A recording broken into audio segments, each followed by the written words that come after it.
देखो invert sugar या invert को प्रतीक भी बोला जाता है। क्या बोला जाता है? प्रतीक शुगर या इन्वर्ट। शुगर को शर्करा कहा जाता है, जानते हैं ना आप लोग? इन्वर्ट शुगर या प्रतीक शुगर क्या है, ये क्वेश्चन। अब आप लोग साइंस पढ़ने आए हो, अब घबराओगे तो कुछ होने वाला नहीं है। ग्लूकोज एवं फ्रक्टोज बराबर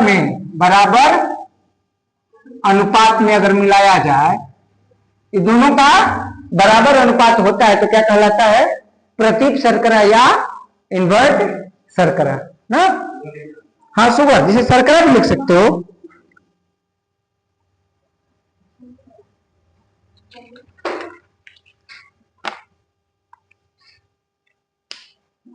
खड़ा हो जाओ तो तुम, ये खड़ा हो जाओ तो। हाँ तुम ही को बोल रहे हो। जी बताओ, तेल के कुआं से तेल निकाला जाता है, तो तेल के कुआं में सबसे नीचे क्या होता है? ऑप्शन दे दें? डीजल, पेट्रोल, घासलेट, पानी, क्या होगा सबसे नीचे?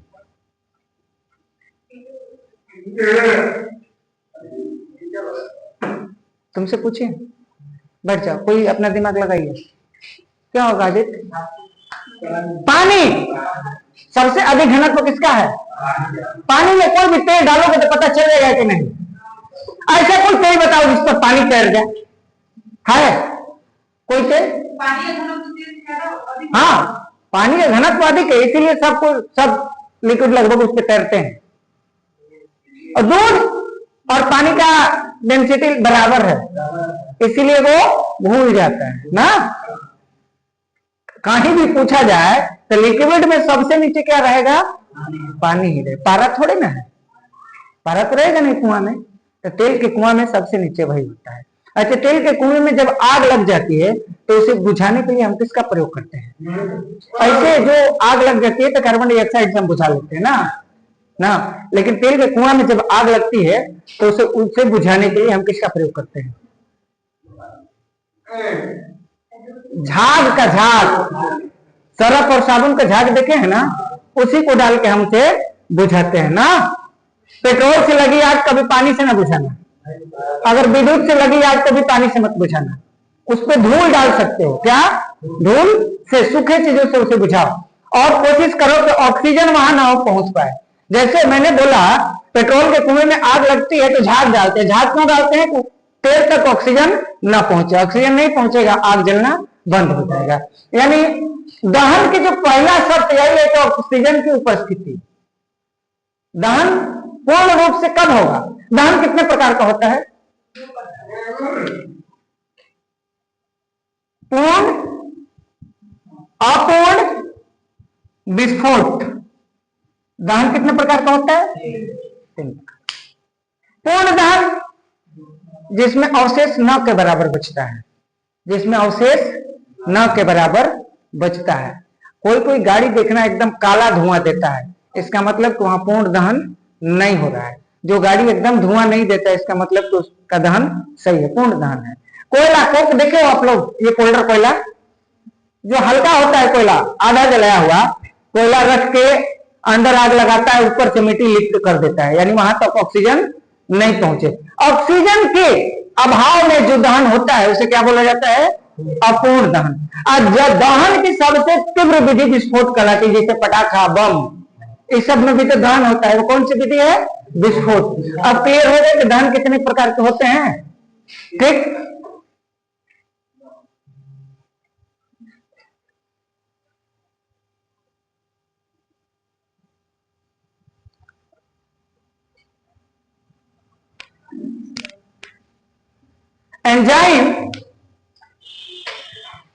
एंजाइम प्राप्त किया जाता है किससे?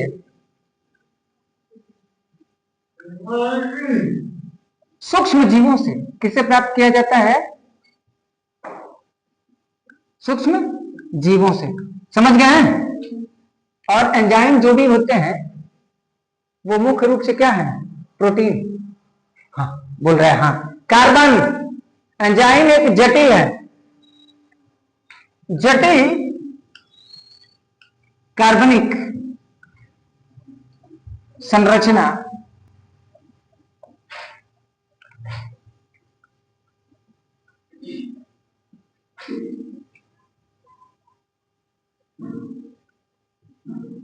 जटिल कार्बनिक संरचना का उदाहरण क्या है? एंजाइम। देखिए, जब आप लोग केमिस्ट्री पढ़ेंगे तो दो तरह के पढ़ेंगे, एक सरल और एक जटिल। तो जटिल संरचना है, बहुत मुश्किल संरचना है ये एंजाइम। एंजाइम नहीं होता तो भोजन के पाचन नहीं, बड़ी जरूरी चीज है।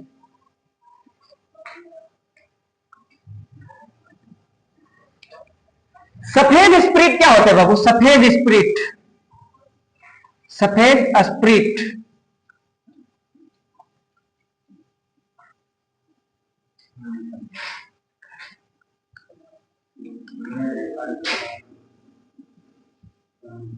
हाइड्रोकार्बन का मिश्रण। यानी पेट्रोल किसका मिश्रण है? हाइड्रोकार्बन का। मिट्टी तेल हाइड्रोकार्बन का। अलकतरा हाइड्रोकार्बन का। वैसलीन हाइड्रोकार्बन का। फेयर लवली हाइड्रोकार्बन का ना। नो मार्क्स और इस सहनाजवा वाला करने के मालूम वो हाइड्रोकार्बन है। अभी लोग जानता है कि घी का प्रचार कर दिया, मलाई का प्रचार कर दिया, तो मलाई लगा रहे हैं। मलाई लेते ना सस्ता है, वो लोग मिल जाएगा तो पहले अपने ना खाएगा, तो डब्बे में पैक करेगा जी।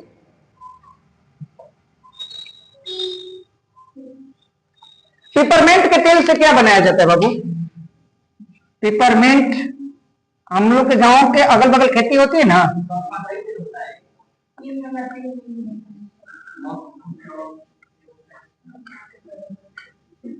पिपरमेंट के तेल से जो प्राप्त बनता है बाबू उसे मेंथॉल बोलते हैं। क्या बोलते हैं? मेंथॉल। एक में कौन कौन मेंथॉल पियले हुई है सन? ट्राई करिए बार ना, मत करी हजार। मेंथॉल है वो सिगरेट ना, पीला पर ठंडा लगेगा। मेंथॉल है वो सिगरेट है ना।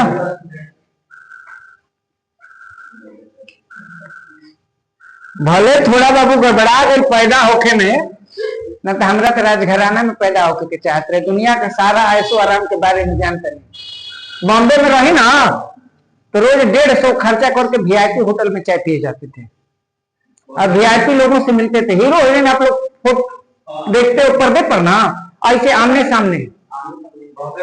हाँ, तो बॉम्बे रहे 2-3 महीना, पुणे में रहे 7-8 महीना, दिल्ली, सब जगह घूम चुके हैं। जिंदगी में कुछ बाकी नहीं। तुम लोग जैसे हीरो हीरोइन आता है तो घेर लेते हो, अरे कपड़ा हटा लगी ना तो खैलो भोजनवा उल्टी कर देगा। इतना बड़ा बड़ा बर्थडे होता है पियर पियर। समझ लेना कि 1 सेंटीमीटर तो उसको चूना पुता हुआ है। हाँ, हम देखे हुए हैं। एक फिल्म की शूटिंग हो रही थी मेरे कंपनी में। वो फिल्म आप लोग देखे हैं? ये कंपनी को मालिक रहती है लाडला। हाँ, तो हम जहाँ रहते थे उसी कंपनी में शूट हो रहा है।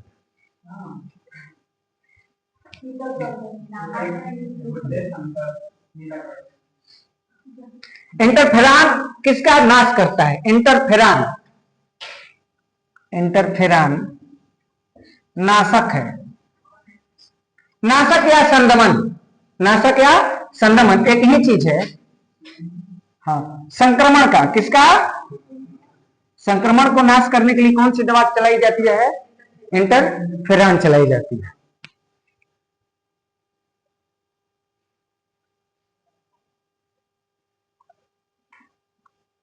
लाल दवा आप लोग देखे हैं? लाल दवा का रासायनिक नाम क्या है?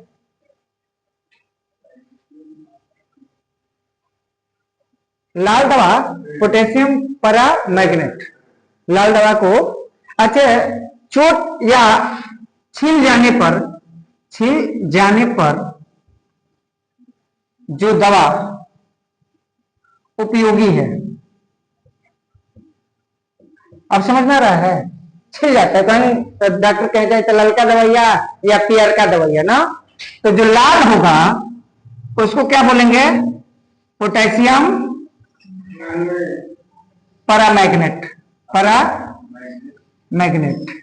अगर यही चीज पीला है ना तो क्या कहलाएगा?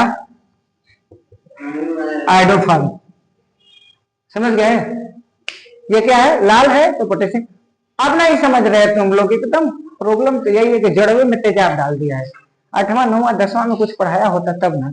पोटेशियम बोले तो समझे नहीं आप लोग, फिटकरी है भाई ना, बस उसी को फिट करिए, उसका नाम क्यों है?